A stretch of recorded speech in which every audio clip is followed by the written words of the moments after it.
By now, you've probably seen the headlines. Every review seems to be fake now. Google Maps, Amazon, Yelp, everywhere is teeming with fake reviews, an industry worth $1 billion. And it's just gotten worse thanks to AI.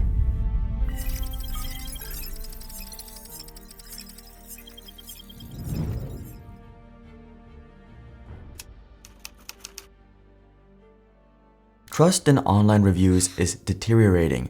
This is the world of fake reviews and how AI made everything much worse.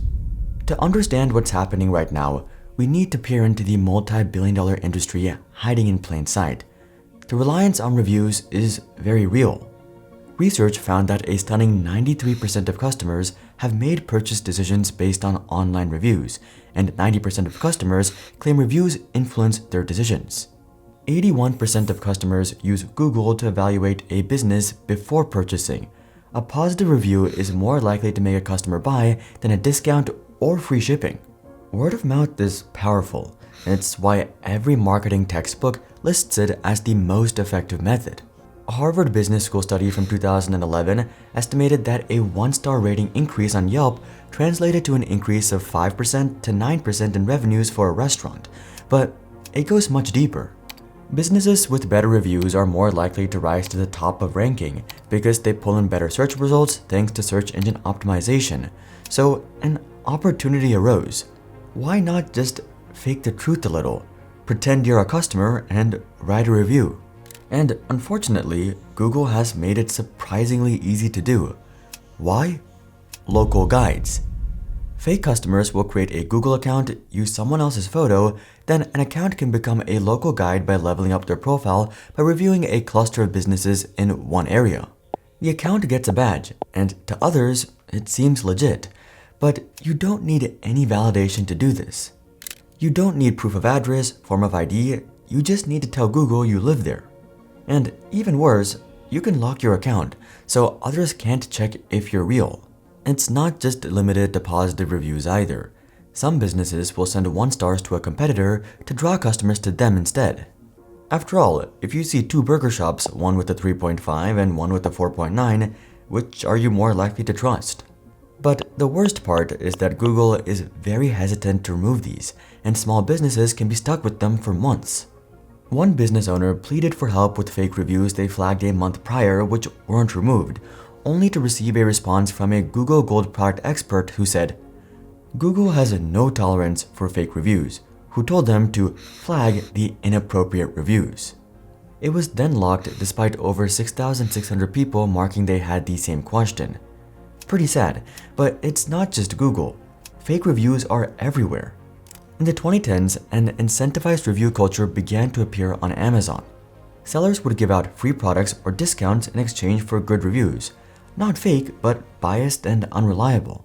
Amazon finally banned incentivized reviews in 2016 after data proved they inflated ratings. But unfortunately, this didn't kill them, it just moved them elsewhere.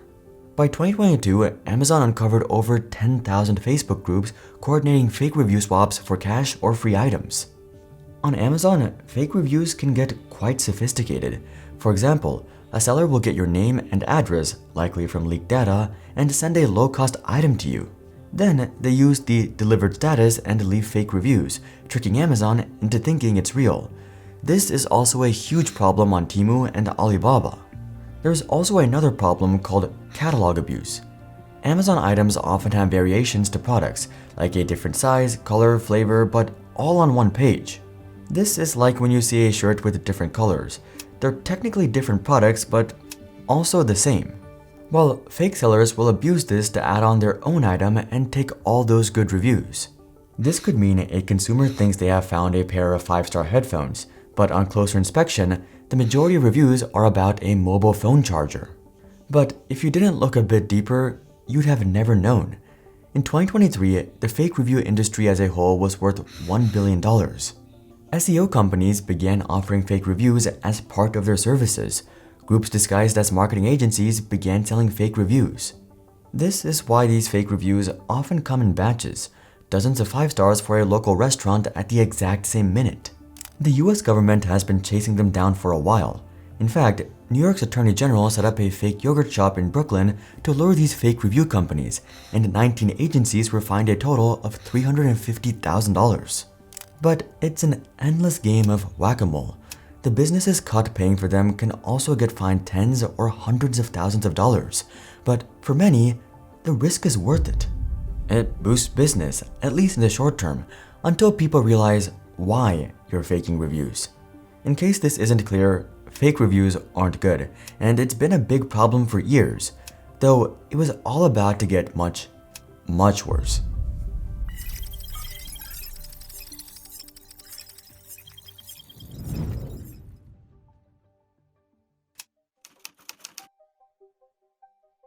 One of the biggest privacy risks today isn't social media, it's your phone carrier. AT&T, Verizon, and T-Mobile keep showing up in headlines for data breaches, surveillance, and selling user data. Even if you use VPNs or encrypted apps, your cellular connection is still exposed. That's why I'm excited to talk about today's sponsor, Cape. Cape is a secure mobile carrier founded by experts in telecom, cybersecurity, and national security. It gives you premium self-service like the big carriers, but privacy and security are built into the foundation, not added later. Most privacy tools only protect apps. They can't stop network-level attacks like SIM swaps, silent tracking, voicemail interception, or metadata leaks. Those happen at the carrier layer. Cape secures that layer directly, which is where the most invisible and damaging attacks occur. Cape prevents SIM swaps by removing humans from the process entirely. Your number is locked behind a 24-word phrase that only you control. On top of that, Cape blocks signaling attacks, encrypts voicemail, and keeps payment info tokenized so your identity is never tied to billing. Cape also collects as little data as possible. No name, no address, no social security number, and anything collected is deleted quickly. A new feature called Identifier Rotation lets your SIM change its network identifier every 24 hours, making long-term tracking far harder. Check out the link in my description and use my code LOGICALLY33 to get 33% off your first 6 months of Cape. Thank you to Cape for supporting our videos. To Google's credit, they do remove a lot of fraudulent reviews. In 2020, they deleted 55 million. Just 2 years later, that number jumped to more than double at 115 million. Then it grew to 170 million in 2023. Is this because Google is getting better at removing them? Maybe, but what it really shows is that the problem is getting worse, and you can probably guess why. The rise of large language models in the 2020s poured fuel on the fire. New AI text generators can crank out endless human-sounding reviews in seconds. A single scammer can write thousands of believable fake reviews with minimal effort. But the problem wasn't just volume, it was that these seemed real. These scammers, or agencies, can ask an AI for thousands of distinct sounding reviews, and all of them specific to a type of business, be it a restaurant, barber, doctor, anything. Different tone, different details, different buying personas.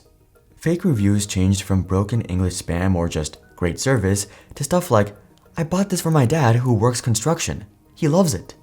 Sure, bad ones you can sort of tell with the em dashes and the language, but with a bit of effort, these are hard or basically impossible to identify.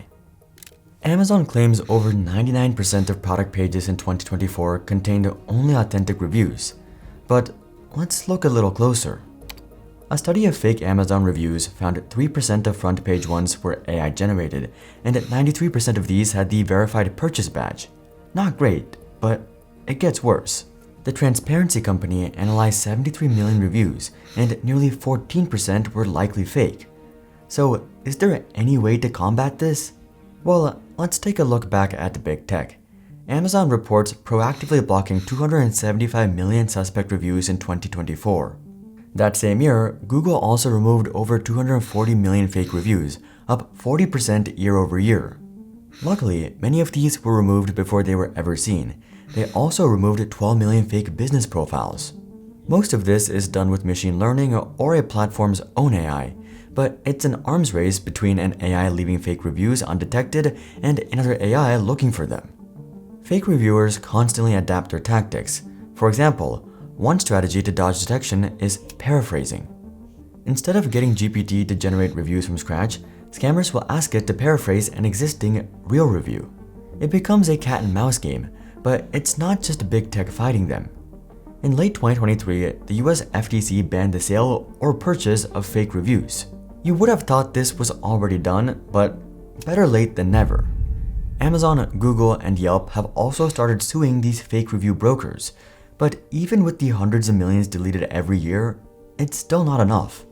Independent experts or even regular customers can still find many fake reviews on their own.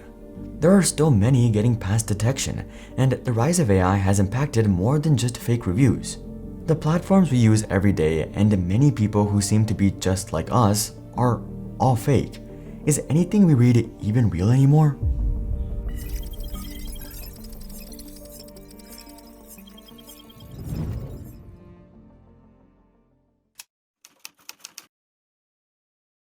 Over the past 8 years, we've posted 1,100 videos, yet we still haven't crossed 1 million subscribers.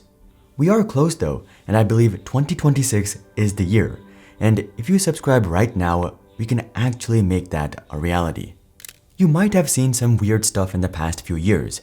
An image on Facebook like Shrimp Jesus appears with no caption, 20,000 likes, thousands of comments. All kinds of AI photos appear and get crazy interaction. Accounts will leave strange, vaguely relevant comments on X posts, or paraphrase viral posts over and over again for likes. LLM posts and comments are flooding Reddit, and the worst might be YouTube Shorts. What's going on? It seems to confirm a theory circulating the internet, the dead internet theory. A 2024 report by Imperva found that about 50% of internet traffic comes from non-human sources, aka bots making requests to websites, mobile apps, and APIs. Not all of these are malicious AI. Some are important for upkeep and security, but a rising amount of them are bad bots. Things that mimic legitimate users for high-speed abuse, spam, ad fraud, scraping, fake comments. The majority of what's posted, interacted with, and consumed online is just machine-generated, bots and AI content, AI comments, AI reactions, and it's growing. Bad bot traffic levels rose for the 5th consecutive year, indicating an alarming trend, partly driven by the increasing popularity of artificial intelligence and large language models. AI has also enabled more people to make bot scripts, and we're seeing more simple and advanced bots, but less in between. It's not just creating mass amounts of bots, but also account takeovers, where these bots attempt to hijack existing accounts. It feels like AI is swallowing the internet as a whole. So, what's the point? The simple truth is that fake comments like fake reviews boost engagement. Posts with a bot comment received 23% more total comments and 11% more likes from real users. So even if someone real makes the post, they might get artificial interaction to get more real people to see it. This is engagement farming.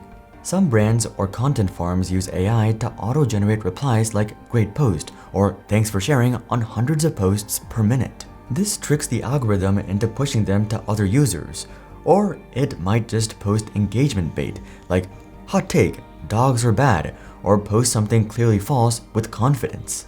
And when it has a lot of fake interaction, real users will unfortunately be tricked into engaging, even if it's just to say, "that's wrong." But it gets scarier. They will often post a divisive or engaging comment, like about a political issue, to get people to interact, either agreeing or disagreeing. These bots are used to sway people from one opinion to another. AI bots, which had been unleashed on Reddit users unknowingly, were significantly more persuasive than humans in changing people's minds on divisive topics. Someone behind all this wants to influence the way you think. More and more of the internet is AI. To be clear, this video is written, voiced, and edited by humans. I think there are some truly awesome uses for AI, but as a way to help humans, not to replace them, and definitely not to manipulate them into buying from a business with fake reviews or changing their opinion. It's more important than ever to be mindful about the posts we scroll and interact with. If you see a post and suddenly feel angry and want to engage, stop and think, is that exactly how they wanted you to react? But what happens when an AI isn't hiding, but now the main feature?